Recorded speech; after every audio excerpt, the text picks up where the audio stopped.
Sebelum kita memulai saat teduh kita hari ini, mari kita ambil sikap berdoa. Kita berdoa kepada Allah yang hidup, Allah yang kudus, Allah yang mulia, Allah yang agung, Allah yang berkenan bagi kami.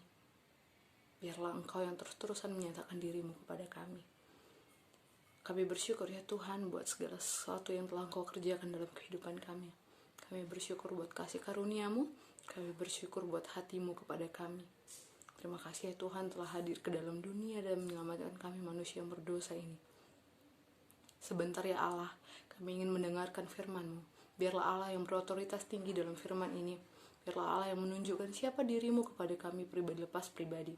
Dan biarlah ya Tuhan kami dapat memahami apa yang Kau sampaikan melalui firman-Mu. Bantu hamba-Mu untuk menyampaikan firman-Mu ini ya Tuhan. Biarlah Allah yang mengatakan segala sesuatu yang ingin Kau katakan. Kami mulai saat teduh kami di dalam nama Yesus Kristus Allah yang hidup kami berdoa. Haleluya, amin. Shalom. Puji Tuhan kita dapat berkumpul lewat Google Classroom. Dan hari ini kita akan kembali merenungkan sebagian daripada firman Tuhan dari Keluaran 20 ayat 4 dan 5. Boleh anak-anak Lause buka Keluaran 20 ayat 4 dan 5. Lause akan bacakan untuk kita semua. Ke-10 firman.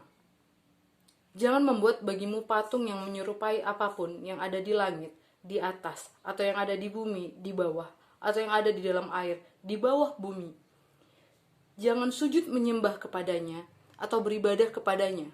Sebab aku, Tuhan Allahmu, adalah Allah yang cemburu, yang membalaskan kesalahan bapa kepada anak-anaknya, kepada keturunan yang ketiga dan keempat dari orang-orang yang membenci aku. Suatu kali, ada seorang anak kecil yang berlari menjumpai ayahnya. Lalu dia mengatakan seperti ini, "Ayah, aku menghafal ke-10 firman Allah. Aku menghafal 10 titah Allah." Katanya seperti itu. Lalu sang ayah dengan senyum bangga mengatakan, "Wah, coba sampaikan." Dan anak itu menyebutkan 1-10 dengan benar dan baik. Lalu di tengah-tengah pembicaraan mereka, sang ayah bertanya, "Nak, dari ke-10 firman itu, firman mana yang kamu langgar?" Lalu dengan muka yang sedih dan merasa bersalah dia mengatakan, "Banyak," katanya gitu. Lalu sang ayah berkata, "Apakah kamu berbohong?" Lalu dia menunduk dan dia melihat dirinya yang aku sering kayaknya gitu. Lalu dia menjawab, "Iya ayah," katanya. "Apakah kamu sering berdusta?"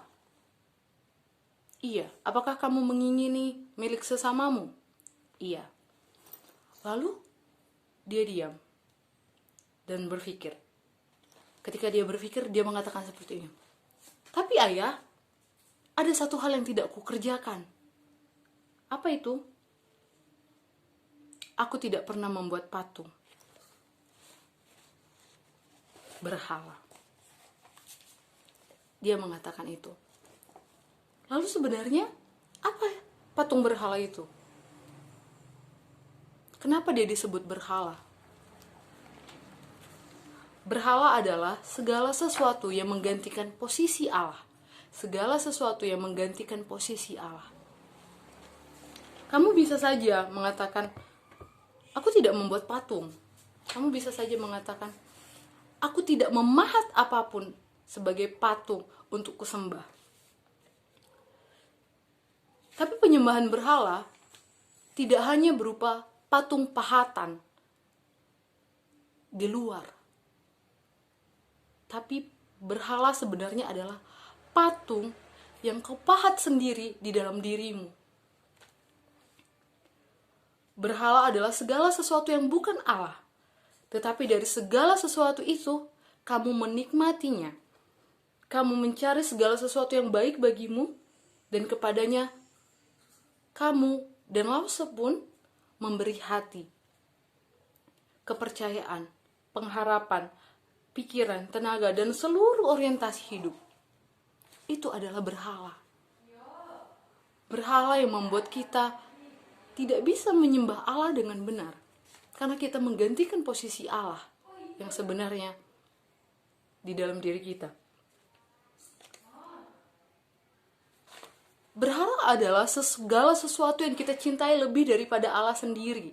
Segala sesuatu yang kita inginkan lebih daripada Allah sendiri. Segala sesuatu yang kita hargai lebih dari Allah sendiri. Coba renungkan bagaimana kehidupanmu masing-masing. Sebenarnya apa yang kau pahat di dalam dirimu? Sebenarnya apa yang sedang terjadi di dalam dirimu? Mungkin kita memang tidak menyembah patung. Kita tidak menyembah segala sesuatu yang seperti dewa-dewa kosmos, atau kita tidak menyembah pohon, kita tidak menyembah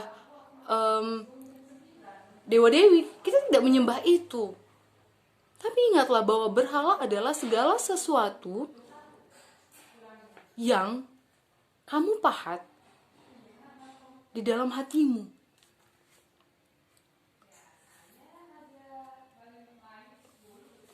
Coba lihat kehidupan kita masing-masing. Apakah kita sebenarnya benar-benar menyembah Allah dengan benar? Apakah kita sungguh-sungguh di dalam penyembahan kita kepada Allah? Jika dikatakan berhala, itu segala sesuatu yang kita cintai lebih daripada Allah. Segala sesuatu yang kita inginkan lebih daripada Allah. Segala sesuatu yang kita nikmati lebih daripada Allah. Mungkinkah itu gadgetmu?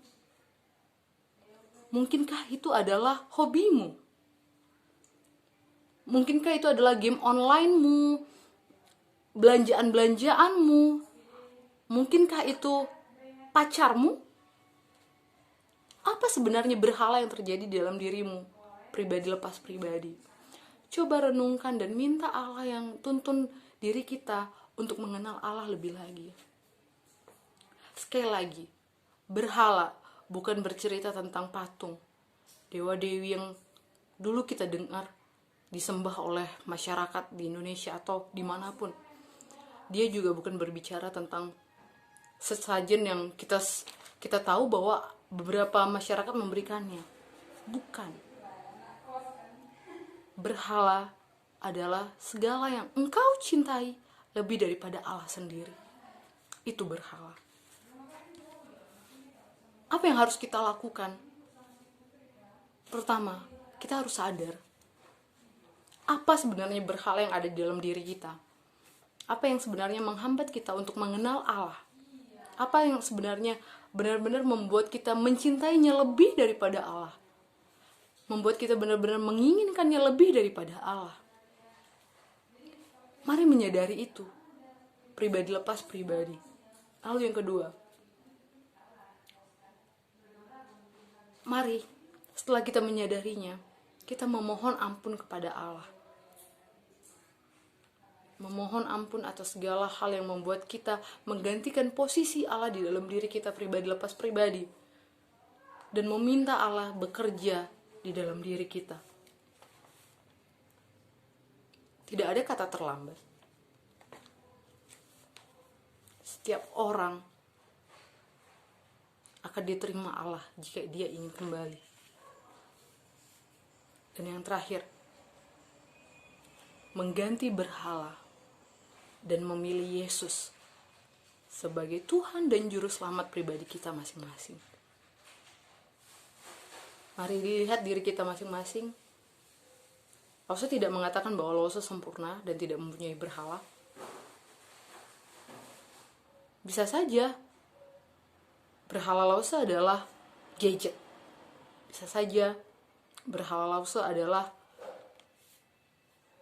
hobi-hobi Lause. Hobi Lause membaca buku, yang membuat Lause lebih menginginkan buku daripada membaca Alkitab. Mari lihat itu semua. Setelah kita menyadari, mari kita datang kepada hadirat Allah dan memohon Allah bekerja dalam diri kita masing-masing. Di masa pandemi ini, baiklah kita menggunakan waktu dengan baik. Jangan sibuk dengan keinginan diri sendiri, tapi teruslah mengingat Allah. Itu saja yang ingin Lausa sampaikan di pagi hari ini. Semangat memulai hari baru, semangat belajar hari ini, jangan patah semangat atau ogah-ogahan. Biarlah Allah bekerja dalam diri kita pribadi lepas pribadi. Kita bersatu dalam doa. Tuhan, kami bersyukur buat kasih-Mu kepada kami yang Engkau tunjukkan lewat kayu salib. Kami bersyukur karena Allah terus-terusan menyatakan diri-Mu kepada kami. Kami bersyukur ya Tuhan, Engkau telah datang ke dunia dan Engkau menyelamatkan kami, manusia yang hina dan berdosa ini. Biarlah ya Tuhan kami mampu menyadari apa yang sebenarnya menjadi berhala di dalam diri kami. Biarlah kami menyadari bahwa kami adalah orang-orang berdosa yang terus-terusan butuh tuntunan Engkau ya Tuhan. Jangan biarkan kami berjalan seorang diri, tapi mampukanlah kami Tuhan untuk berjalan karena kasih karunia-Mu saja. Tuhan, sebentar lagi kami juga akan memulai proses belajar kami. Kiranya Allah yang terus tuntun kami, ajar kami untuk memahami apa yang dibagikan oleh setiap guru-guru kami. Ajar kami juga untuk memahami apa yang Allah inginkan. Kami berterima kasih buat hari ini ya Tuhan.